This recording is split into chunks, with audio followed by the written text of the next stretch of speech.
Good morning my dear student, myself Alok. Welcome to my channel. Student, हमने इससे previous video में discuss किए थे problem related to concentration terms, that is inter conversion of one unit to other unit, right, जिसमें हमने molality, mole fraction, some percentage के problem discuss किए थे। तो पहले वीडियो में, फर्स्ट वीडियो, हमने टाइप 1 से टाइप 4 कवर किए थे। अब हम जिसका जो सेकंड पार्ट है उसमें टाइप 5 से आगे के टॉपिक कवर करेंगे। क्लियर? तो आइए अब हम टाइप 5 को डिस्कस करते हैं। टाइप 5 स्टूडेंट क्या है?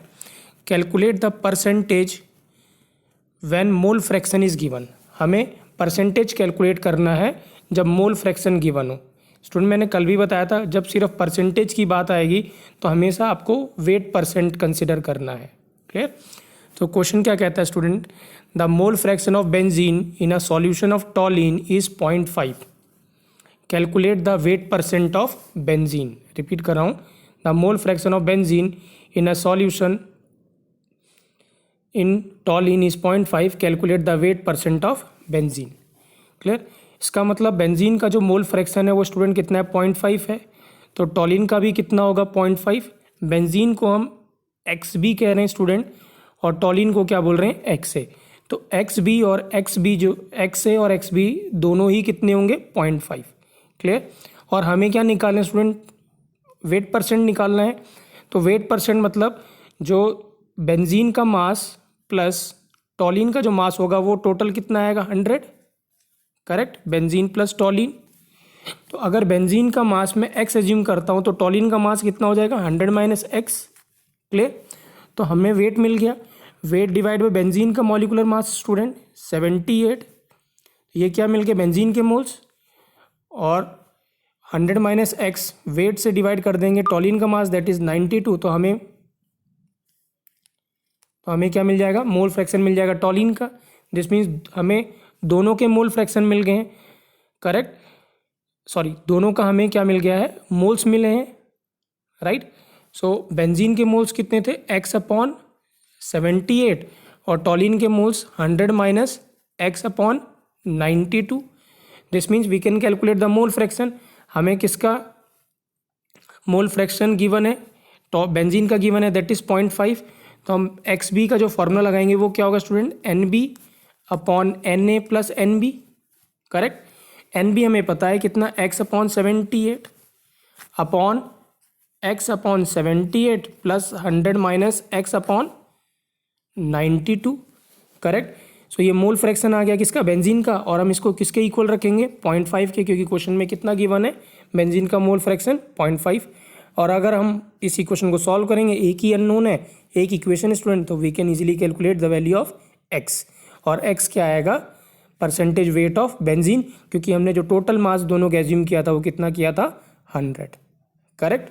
क्लियर? तो आइए इसको देख लेते हैं। X B is mole fraction of benzene, x A is mole fraction of toluene. So x and xb both are 0.5.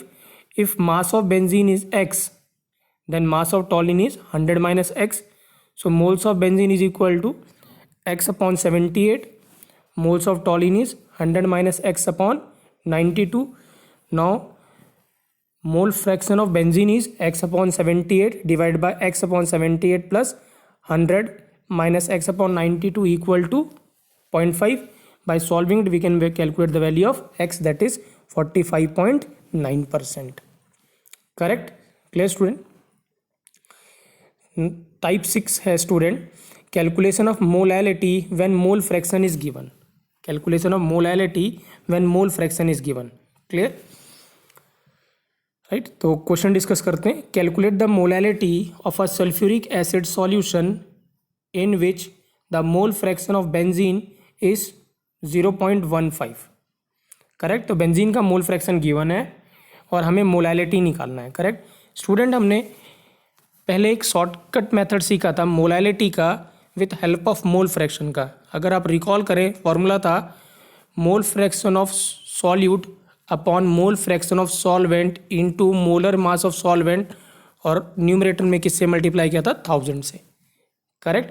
Clear? तो हम इस शॉर्टकट का यूज़ करेंगे इसको सॉल्व करने के लिए। एक्स सल्फ्यूरिक एसिड का मोल फ्रैक्शन कितना गिवन है स्टूडेंट 0.15 अपॉन एक्स ए कितना हो जाएगा 0.85 1 minus 0.15 molecular mass of solvent is water that is 18 और न्यूमरेटर में मल्टीप्लाई करेंगे इसके 1000 से so we can calculate the molality correct that is 9.8 molal correct clear. So यहाँ पे हमने शॉर्टकट मेथड अप्लाई किया with help of mole fraction we have directly calculate the molality clear।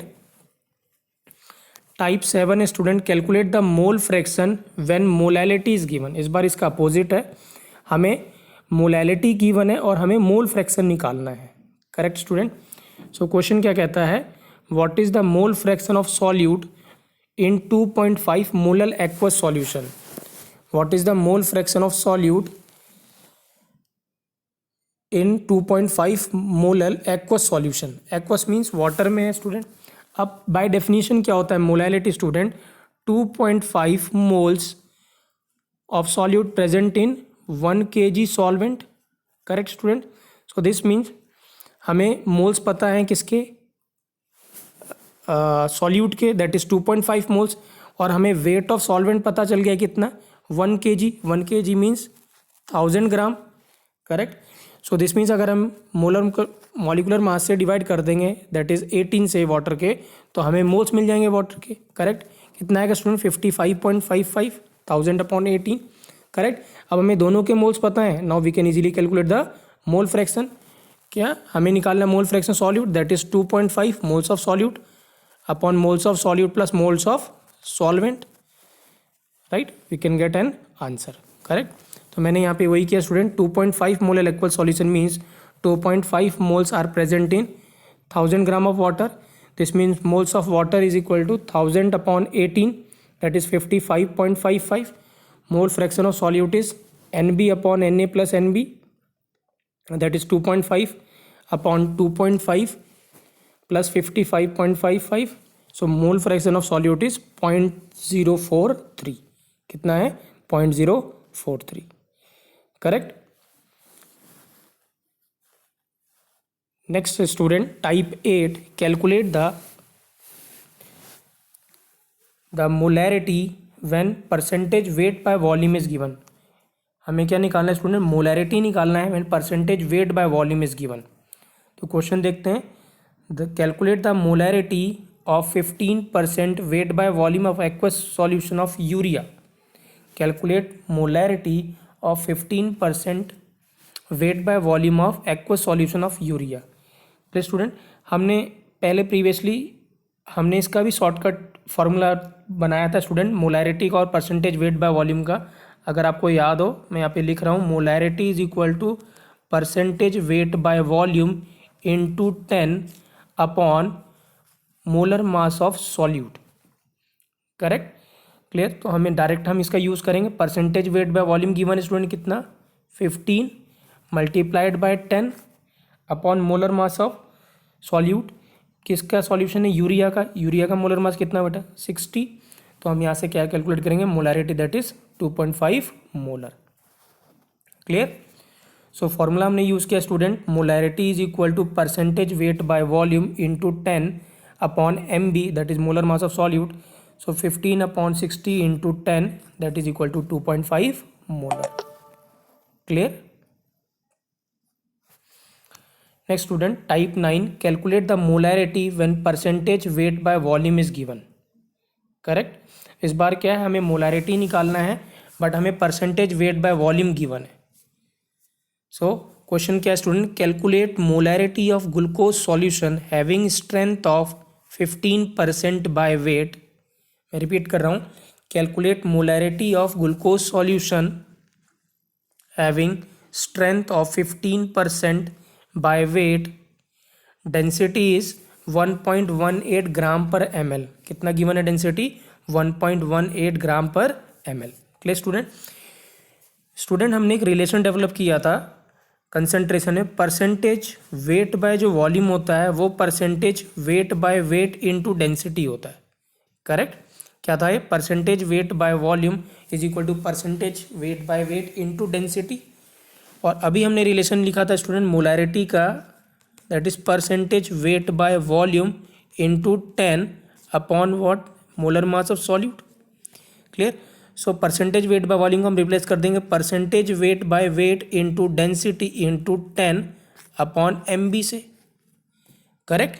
अब हमें परसेंटेज वेट बाय वेट भी पता है student, density भी पता है और मोलर मास ऑफ सॉल्यूट भी पता है। We can easily calculate the what, molarity. So molarity is equal to percentage weight by weight into density into 10 upon MB। So percentage weight by weight कितना given student, 15 into density is 1.18 into 10 upon 180। So molar mass is equal to 0.98 molar, sorry molar mass that is, sorry molarity is 0.98 molar. Correct. Next student type 10, calculate the molarity of a solution obtained by mixing two solution of same nature. Clear. यहाँ पे क्या student, हम molarity अब mixing की calculate कर रहे हैं। हमने दो सॉल्यूशन लिए हैं और उनको मिक्स कर दिया और हमें मिक्सिंग के बाद मोलैरिटी निकालनी है, दैट इज़ कंसंट्रेशन निकालनी है। बट इस बार जो दोनों सॉल्यूशन है वो हमने क्या ले रखा है, सेम नेचर के ले रखा है। मतलब अगर एक एसिड है तो दूसरा सॉल्यूशन भी एसिड है, अगर एक सॉल्यूशन बेस है तो दूसरा भी क्या होगा, बेस होगा। नेचर सेम है, इसका मतलब उनके आपस में कोई भी रिएक्शन नहीं होगी।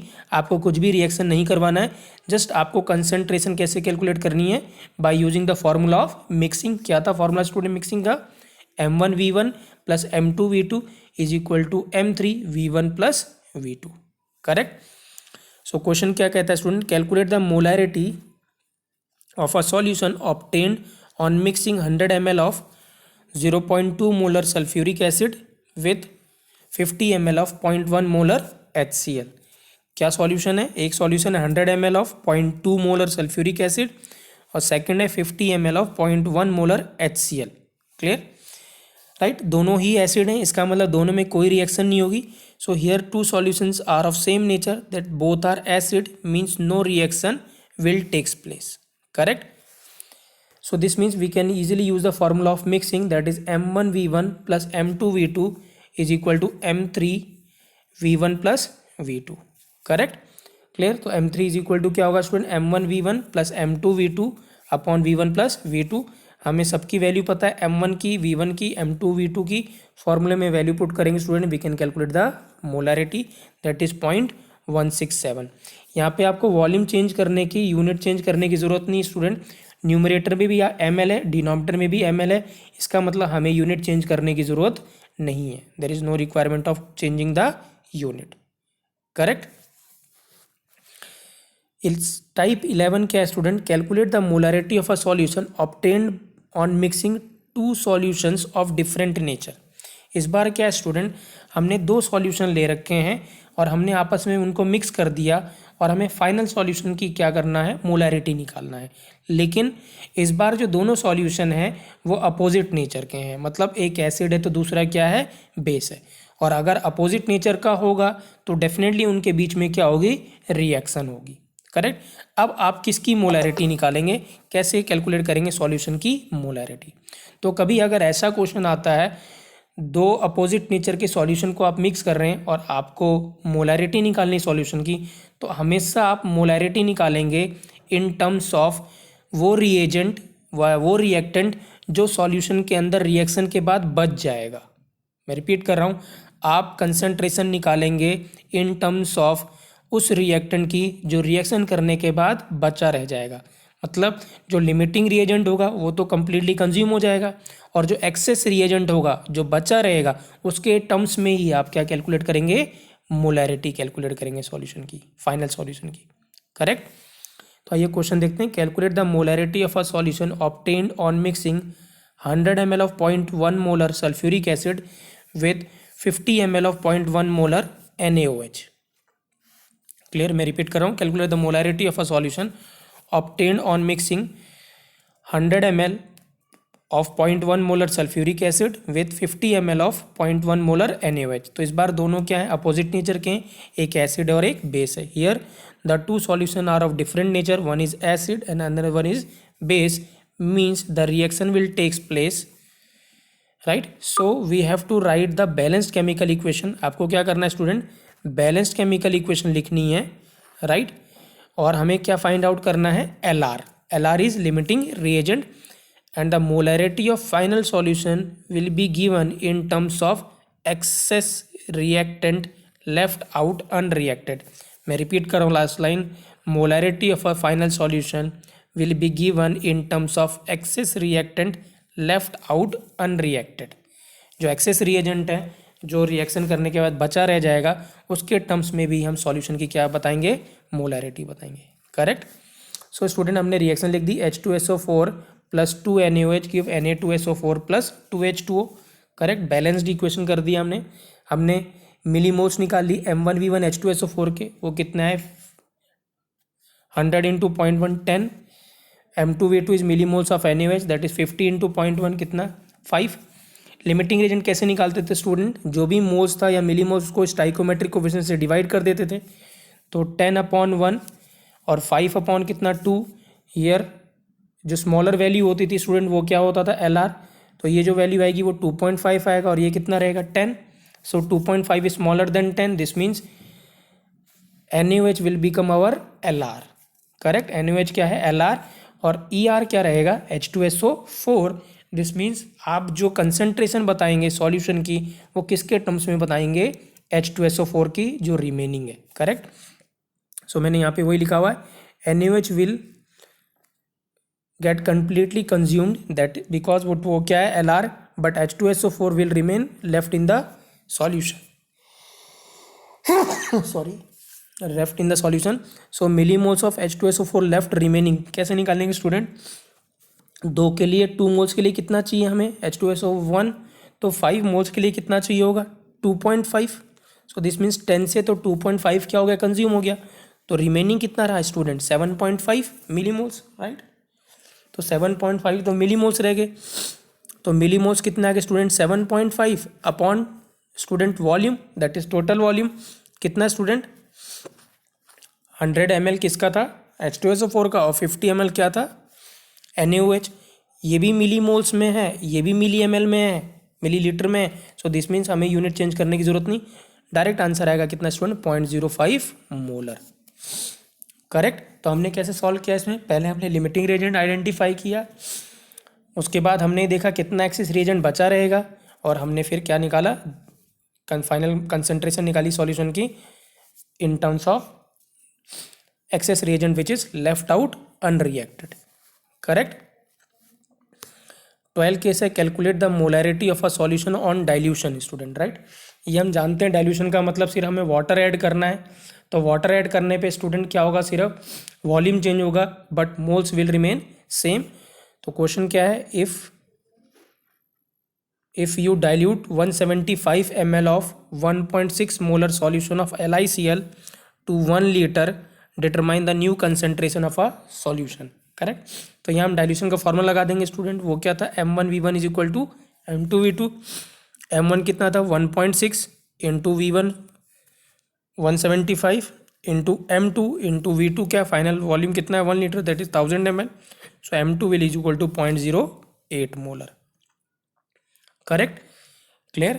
तो आई होप स्टूडेंट आपको सारे टाइप क्लियर हुए होंगे। एक बार आप अपने आप ट्राई करिएगा सारे प्रॉब्लम को सॉल्व करने के लिए, आई होप आप सभी से सॉल्व हो जाएंगे। अगर आप में से किसी को नहीं होता है तो प्लीज़ आप मुझे कॉल कर सकते हैं या आप मुझे लिख सकते हैं, राइट। और मैं दोबारा बोल रहा हूँ स्टूडेंट कि ये जो वीडियो लेक्चर है पार्ट 1 और पार्ट 2 बहुत इंपॉर्टेंट है क्लास 12th के लिए, स्पेशली मैंने बनाया है भी सिर्फ क्लास 12th के लिए है ये। क्यों, क्योंकि हमें कोलिगेटिव प्रॉपर्टी पढ़नी है, और मैंने पहले बोला था जो कोलिगेटिव प्रॉपर्टी है वो मोलैलिटी पे डिपेंड करती है, या क्या था हमने राउल्ट्स लॉ पढ़ा था, उसमें क्या आ रहा था मोल फ्रैक्शन आ रहा था। तो कहीं भी अगर यूनिट मोलैलिटी आता है, मोलैरिटी आता है या मोल फ्रैक्शन आता है, वो बहुत ही इंपॉर्टेंट है। हमें हर बार क्या कैलकुलेट करना पड़ेगा, अमाउंट कैलकुलेट करना पड़ेगा to solve the problem related to colligative property, and amount means we have to calculate the concentration. Correct. तो कंसंट्रेशन से रिलेटेड प्रॉब्लम बहुत इंपॉर्टेंट इस चैप्टर के लिए। अगर आप कंसंट्रेशन सही से कैलकुलेट कर पाएंगे then you can easily calculate the problems of colligative property. Correct, clear. तो प्लीज़ इन दोनों वीडियो को आप सीरियसली लीजिएगा, नोट्स प्रॉपर बनाइएगा और अपने आप सॉल्व करने की कोशिश करिएगा प्रॉब्लम्स को, करेक्ट, एक बार देखने के बाद, राइट। Thank you class.